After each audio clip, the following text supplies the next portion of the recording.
আজ আমাদের নবম শ্রেণীর বাংলা ক্লাসের পাঠ্য বিষয় বাংলা প্রবন্ধ চিঠি। প্রাবন্ধিক স্বামী বিবেকানন্দ। স্বামী বিবেকানন্দ ছিলেন ভারতে হিন্দু নবজাগরণের অন্যতম পথিকৃৎ এবং ব্রিটিশ শাসনাধীন ভারতে জাতীয়তাবাদী ধারণার অন্যতম প্রবক্তা। তার জন্ম 1863 খ্রিস্টাব্দের 12ই জানুয়ারি। জন্মস্থান কলকাতার সিমলাপল্লীর দত্ত পরিবারে। পিতার নাম বিশ্বনাথ দত্ত, মাতা ভুবনেশ্বরী দেবী। স্বামী বিবেকানন্দ সমাজসেবায় যে আদর্শ স্থাপন করেছিলেন তার তুলনা মেলা ভার। তার রচনা ও বক্তৃতায় দেশের যুব সম্প্রদায়ের মধ্যে সমাজসেবার অনুপ্রেরণা সঞ্চারিত হয়। 1893 খ্রিস্টাব্দে শিকাগো ধর্ম মহাসভায় যোগ দেবার জন্য তিনি আমেরিকা যাত্রা করেন। সেখানে হিন্দু ধর্ম বিষয়ে বক্তৃতা দিয়ে তিনি বিদেশিদের শ্রদ্ধা অর্জন করেন। তার উল্লেখযোগ্য কিছু সাহিত্যকর্ম হল পরিব্রাজক, প্রাচ্য ও পাশ্চাত্য, বর্তমান ভারত, কর্মযোগ, রাজযোগ, জনযোগ, ভক্তিযোগ প্রভৃতি। এইরকম এক মহান প্রাণের জীবনাবসান ঘটে 1902 খ্রিস্টাব্দের 4 জুলাই, মাত্র 39 বছর বয়সে। আমাদের যে পাঠ্য চিঠি প্রবন্ধটি সেটি স্বামী বিবেকানন্দের বাণী ও রচনা গ্রন্থের 7ম খণ্ডে আছে। এই গ্রন্থের 360তম চিঠি এটি। তাই চিঠি কবিতাটি পড়বার আগে আমাদের স্বামী বিবেকানন্দের জীবন এবং তার কর্ম সম্পর্কে একটুখানি হলেও জেনে নিতে হবে। এই চিঠি স্বামী বিবেকানন্দ লিখেছিলেন মিস মার্গারেট নোবেল, যাকে আমরা ভগিনী নিবেদিতা নামেই সম্যকভাবে চিনি, তাকে। ভারতবর্ষে ভগিনী নিবেদিতা সামাজিক ও গঠনমূলক কাজ করতে আসবেন একথা জেনে তাকে স্বাগত জানিয়ে স্বামী বিবেকানন্দ এই চিঠিটি লেখেন। সেই চিঠিতে তিনি মিস মার্গারেট নোবেল বা ভগিনী নিবেদিতাকে উদ্দেশ্য করে তার কিছু সুচিন্তিত পরামর্শ ও নির্দেশনা দেন। আমরা এবার এই চিঠি, এই প্রবন্ধটি, আসলে এটি একটি চিঠি, সেইটি আলোচনা করব। এবার আমরা মূল প্রবন্ধে আসি। চিঠিটি লেখা হয়েছে আলমোড়া থেকে 29 জুলাই 1897। কল্যাণিয়া মিস নোবেল। এখানে মিস নোবেল হচ্ছেন মিস মার্গারেট নোবেল, যাকে আমরা ভগিনী নিবেদিতা নামে চিনি। এখানে আমরা কয়েকটি চরিত্র জানব, চরিত্র সম্পর্কে আমরা শুনব নামগুলি। তাদের সম্পর্কে এই প্রবন্ধেরই শেষে কিন্তু বিস্তারিত আলোচনা করা আছে। কল্যাণিয়া মিস নোবেল। স্টাডির একখানি চিঠি কাল পেয়েছি। স্টাডি এখানে হচ্ছেন ইংল্যান্ডে বেদান্ত প্রচারের কাজে স্বামী বিবেকানন্দকে তিনি সাহায্য করেছিলেন। তাতে জানলাম যে তুমি ভারতে আসতে এবং সব কিছু চাক্ষুষ দেখতে দৃঢ় সংকল্প। দৃঢ় সংকল্প মানে তুমি একেবারে স্থির করে নিয়েছো তোমার সিদ্ধান্ত। কাল তার উত্তর দিয়েছি, কিন্তু মিস মুলারের কাছ থেকে, মিস মুলারকে আমরা একটু পরে আলোচনা করব, তোমার কর্মপ্রণালী সম্বন্ধে যা জানতে পারলাম তাতে এ পত্রখানিও আবশ্যক হয়ে পড়েছে। কর্মপ্রণালী মানে তুমি যে ধরনের কাজ করতে চাইছো সেই বিষয় সম্পর্কে আমি যা জানতে পেরেছি তাতে আমি এই চিঠিটা লেখা আবশ্যক বলে মনে করছি। মনে হচ্ছে সরাসরি তোমাকে লেখা ভালো।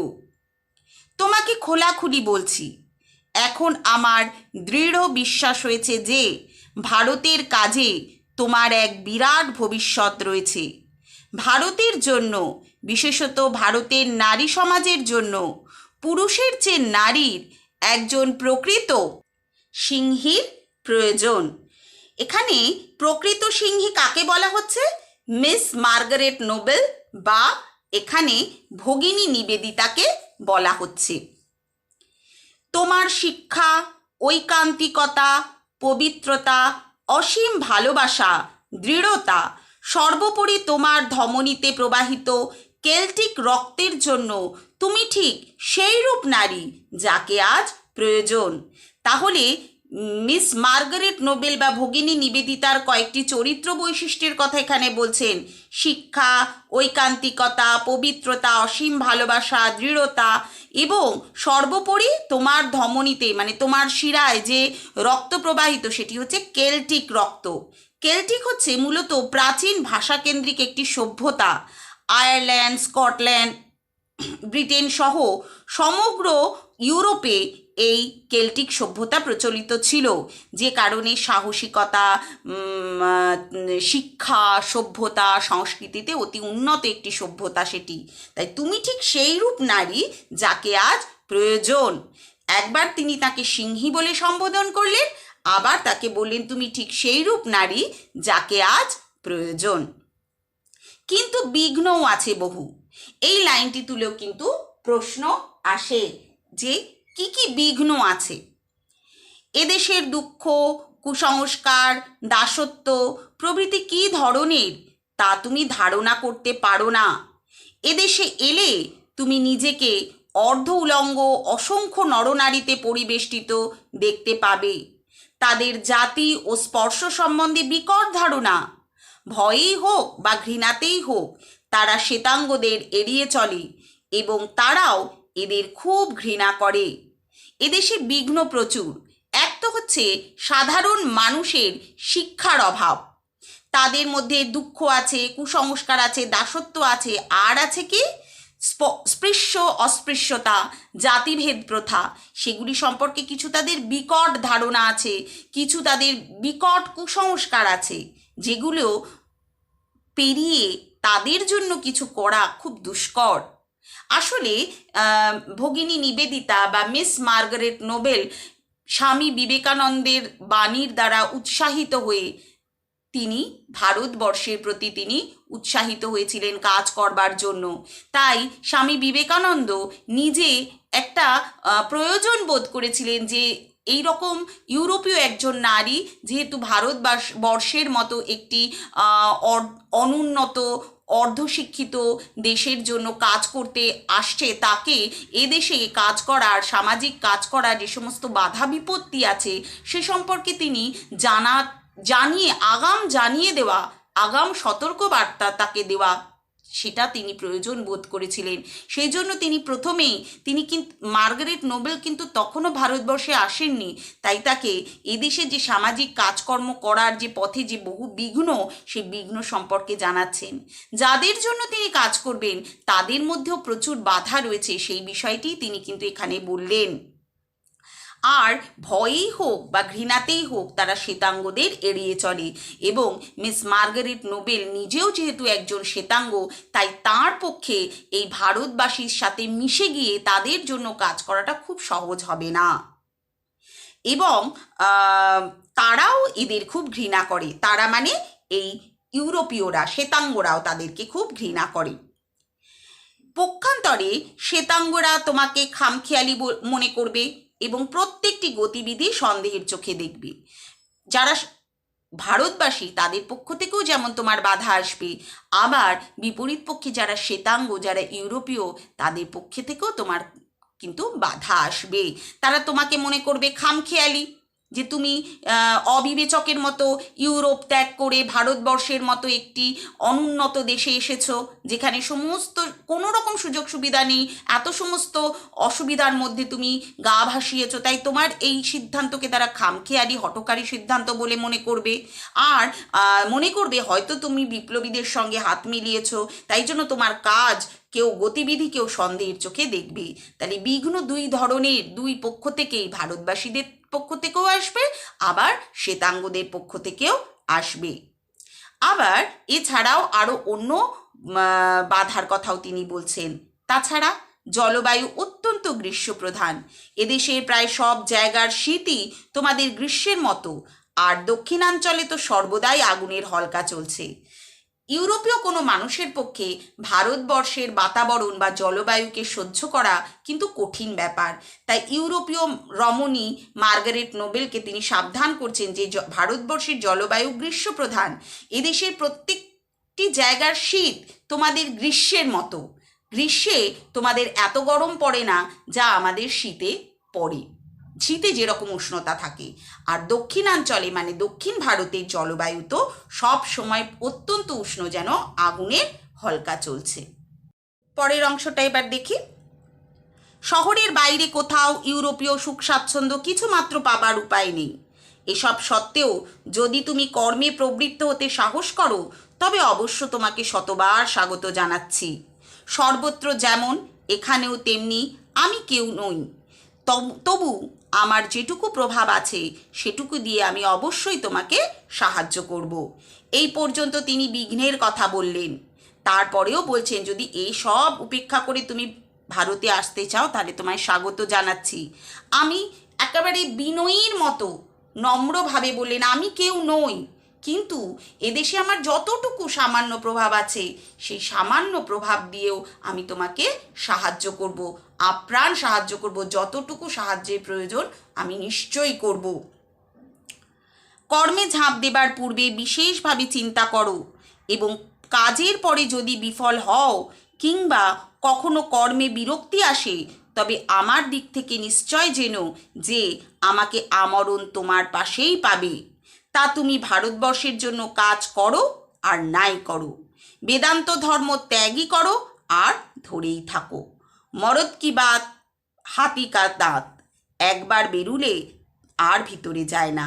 খাঁটি লোকের কথারও তেমনি নড়চড় নেই, এই আমার প্রতিজ্ঞা। বলছেন এই কর্মে ঝাঁপ দেবার, এই যে বৃহত্তর সামাজিক কর্মে ঝাঁপ দেবার পূর্বে তুমি বিশেষভাবে চিন্তা করো। আমাদের প্রবাদ আছে যে ভাবিয়া করিও কাজ, করিয়া ভাবিও না। কিন্তু মানুষ তো সবসময় সম্যকভাবে চিন্তাভাবনা করতে পারে না। তাই বিবেকানন্দ সেই ব্যাপারটিও খোলা রাখলেন, সেই পথটিও খোলা রাখলেন যে তুমি ভাবনা চিন্তা করে কর্মে ঝাঁপ দাও, কিন্তু যদি কাজের পরে বিফল হও কিংবা কর্মে বিরক্তি আসে, তবে আমার দিক থেকে নিশ্চয় জেনো যে আমাকে আমরণ তোমার পাশেই পাবে। যদি তুমি ভাবনা চিন্তা করার পরেও কাজ করার পর যদি তুমি বিফল হও, অথবা তুমি কাজ করতে করতে বিরক্ত হও, নিজের সিদ্ধান্তে তোমার অনুতাপ হয়, তাহলেও তোমার কিন্তু কোনো চিন্তা করার কারণ নেই, আমাকে তুমি সব সময় পাশে পাবে। এই আশ্বাস তিনি দিচ্ছেন, আমাকে আমরণ তোমার পাশেই পাবে। সেই আশ্বাস যে তিনি দিচ্ছেন সেটা শুধুমাত্র ভারতবর্ষের জন্য কাজ করবার জন্য না, তুমি ভারতবর্ষের জন্য কাজ করো আর নাই করো। বেদান্ত ধর্ম যে ধর্মকে বিবেকানন্দের দ্বারা অনুপ্রাণিত হয়ে ভগিনী নিবেদিতা গ্রহণ করেছিলেন, বেদান্ত ধর্ম তুমি গ্রহণ করো আর ত্যাগই করো। যাই হোক, যেরকম পরিস্থিতিতেই তুমি থাকো না কেন, তোমার সঙ্গে আমি চিরকাল থাকবো, তোমার পাশে আমি আমরণ থাকবো। মরদ কি বাত হাতি কা দাঁত, একবার বেরুলে আর ভিতরে যায় না। একটি হিন্দি প্রবাদের কথা এখানে তিনি বলছেন, খাঁটি লোকের কথারও তেমনি নড়চড় নেই। তার মানে ভদ্রলোকের এক কথা, তিনি যা প্রতিজ্ঞা করেছেন আমরণ, সেই প্রতিজ্ঞা তিনি রক্ষা করবেন, এই প্রতিজ্ঞা তিনি করলেন। আবার তোমাকে একটু সাবধান করা দরকার। প্রথমে কিন্তু সাবধান করেছেন যে সমস্ত বাধা বিঘ্ন আসতে পারে তার পথে, সেই সব ব্যাপারে বলেছেন। আবার তিনি সাবধান করছেন। সাবধানটা করছেন কি বিষয়ে? যে তোমাকে নিজের পায়ে দাঁড়াতে হবে, মিস মুলার কিংবা অন্য কারোর পক্ষপুটে আশ্রয় নিলে চলবে না। আমরা বলেছি একটু পরেই আমরা এইসব চরিত্র সম্পর্কে আলোচনা করব। মিস মুলার কে? মিস মুলারের উপর ভরসা করে তুমি যদি ভারতবর্ষে আসো তা করলে কিন্তু চলবে না, তোমাকে নিজের পায়ে দাঁড়াতে হবে, নিজের ভরসা নিজেকেই হতে হবে। তার নিজের ভাবে মিস মুলার চমৎকার মহিলা, কিন্তু দুর্ভাগ্যক্রমে এই ধারণা ছেলেবেলা থেকেই তার মাথায় ঢুকেছে যে তিনি আজন্ম নেত্রী, আর দুনিয়াকে ওলট পালট করে দিতে টাকা ছাড়া অন্য কিছুর প্রয়োজন নেই। মিস মুলার সাহায্য করতে পারেন, কিন্তু তার মধ্যে একটা ডমিনেটিং একটা ক্যারেক্টারিস্টিক আছে, তার মধ্যে একটা প্রভাবশালী নেতৃধর্মী একটা রয়েছে ভাব, একটা প্রবণতা। যদি তুমি তার কথা না মেনে চলো তাহলে হয়তো তোমার সঙ্গে তার মতবিরোধ হতে পারে, এবং তিনি অর্থকেই সর্বশেষ বলে জ্ঞান করেন, যে এই ধারণা যে টাকা ছাড়া অন্য কিছুর প্রয়োজন নেই দুনিয়াকে ওলটপালট করে দিতে, কিন্তু সেটা যে সবসময় সত্য নয় সেটা তিনি বোঝেন না। এই মনোভাব তার অজ্ঞাতসারে বারবার মাথা তুলছে, এবং দিন কয়েকের মধ্যেই তুমি বুঝতে পারবে যে তার সঙ্গে বনিয়ে চলা অসম্ভব। তার বর্তমান সংকল্প এই যে তিনি কলকাতায় একটি বাড়ি ভাড়া নেবেন তোমারও নিজের জন্য, এবং ইউরোপ ও আমেরিকা থেকে যেসব বন্ধুদের আসার সম্ভাবনা আছে তাঁদেরও জন্য। এটা অবশ্য তাঁর সহৃদয়তা ও অমায়িকতার পরিচায়ক, কিন্তু তার মঠাধ্যক্ষা সুলভ সংকল্প দুটি কারণে কখনো সফল হবে না। তিনি আসলে বিবেকানন্দ বলছেন যে তিনি একটি মঠ তৈরি করতে চাইছেন, একটি আখড়া, একটি আশ্রম তৈরি করতে চাইছেন কলকাতায় একটি বাড়ি ভাড়া নিয়ে, যে সমস্ত ইউরোপীয়রা ভারতবর্ষে আসতে চায়, কাজ করতে চায় তাদেরকে নিয়ে। কিন্তু তার এই মঠের অধ্যক্ষা সুলভ সংকল্পটি সফল হবে না। তার দুটি কারণ বলছেন, এক হচ্ছে তার রুক্ষ মেজাজ, এবং দুই হচ্ছে অদ্ভুত অস্থির চিত্ততা। কোনো কাজে যদি একাগ্র চিত্ততা না থাকে, মনোযোগ না থাকে, যদি দৃষ্টি পরিষ্কার না থাকে, যে কাজ তিনি করতে চাইছেন সে সম্পর্কে তার সম্যক ধারণা না থাকে, তাহলে সেই কাজে কখনোই তিনি সফল হতে পারবেন না। তার ভেতরে মিস মুলারের ভেতরে একটা অদ্ভুত অস্থির চিত্ততা ছিল, এবং ছিল রুক্ষ মেজাজ। সবাইকে নিয়ে কাজ করতে গেলে যে নেত্রী হবেন তাকে কিন্তু একটা ভালোবাসা মাধ্যমে, সহমর্মিতার মাধ্যমে কাজ করানো দরকার, উচিত। এটাই হচ্ছে তার গুণ, নেত্রীর গুণ, কিন্তু সেই দুটোর একটিও তার মধ্যে নেই। সে কারণে তার এই মঠের অধ্যক্ষ সুলভ যে সংকল্প, এটি সফল হবে না বলেই বিবেকানন্দ মনে করছেন। কারো কারো সঙ্গে দূর থেকে বন্ধুত্ব করাই ভালো। যে নিজের পায়ে দাঁড়াতে পারে তার সবই সুষ্ঠুভাবে সম্পন্ন হয়। মিস মুলার এমনই একজন ব্যক্তিত্ব যার সঙ্গে দূর থেকে বন্ধুত্ব রক্ষা করাটাই শ্রেয়। খুব কাছে গেলে অতিরিক্ত মেলামেশা করলে সম্মানহানি হওয়ার আশঙ্কা আছে। তাই তিনি মিস মার্গারেট নোবেল বা ভগিনী নিবেদিতাকে বারবার এই পরামর্শই দিচ্ছেন যে নিজের পায়ে দাঁড়াতে হবে, তবেই যে কোনো কাজ তুমি সুষ্ঠুভাবে সম্পন্ন করবে। আরেকজনের কথা আমরা জানছি, মিসেস সেভিয়ার, নারীকুলের রত্নবিশেষ, এত ভালো, এত স্নেহময়ী তিনি। সেভিয়ার দম্পতি একমাত্র ইংরেজ যারা এদেশীয়দের ঘৃণা করেন না, এমনকি স্টার্ডিকেও বাদ দেওয়া চলে না। একমাত্র সেভিয়াররাই আমাদের উপর মুরুব্বিয়ানা করতে এদেশে আসেননি। এখানে সেভিয়ার দম্পতির কথা বলছেন, যারা কিন্তু খুব সহমর্মিতার সঙ্গে এদেশে কাজ করছেন। আচ্ছা, এবার বলছেন, কিন্তু তাদের এখনো কোনো নির্দিষ্ট কার্যপ্রণালী নেই। তুমি এলে তোমার সহকর্মী রূপে তাদের পেতে পারো, এবং তাতে তোমার ও তাদের উভয়েরই সুবিধা হবে। কিন্তু আসল কথা এই যে নিজের পায়ে অবশ্যই দাঁড়াতে হবে। যে মিস মার্গারেট নোবেল কিন্তু এই সেভিয়ার দম্পতিকে নিজের সহকারী হিসেবে পেতে পারে, কিন্তু শেষ কথা তিনি বারবার বলছেন যে আসল কথা এই যে নিজের পায়ে অবশ্যই দাঁড়াতে হবে। আমেরিকার সংবাদে জানলাম যে আমার দুজন বন্ধু মিস ম্যাকলাউড ও বস্টনের মিসেস বুল এই শরৎকালেই ভারত পরিভ্রমণে আসছেন। মিস ম্যাকলাউডকে তুমি লন্ডনেই দেখেছ, সেই পারি ফ্যাশনের পোশাক পরিহিতা মহিলাটি। পারি ফ্যাশন মানে হচ্ছে প্যারিস হচ্ছে ফ্যাশন দুনিয়ার একটি অন্যতম কেন্দ্রস্থল, সেটির কথা বলা হচ্ছে। মিসেস বুলের বয়স প্রায় 50, এবং তিনি আমেরিকায় আমার বিশেষ উপকারী বন্ধু ছিলেন। তাঁরা ইউরোপ হয়ে এদেশে আসছেন, সুতরাং আমার পরামর্শ এই যে তাদের সঙ্গে এলে তোমার পথের একঘেয়েমি দূর হতে পারে। তাহলে তিনি চাইছেন যে মিস ম্যাকলাউড এবং মিসেস বুল এদের সঙ্গে মিস মার্গারেট নোবেল যেন একসাথে আসেন, তাহলে যাত্রাপথের একঘেয়েমি দূর হবে।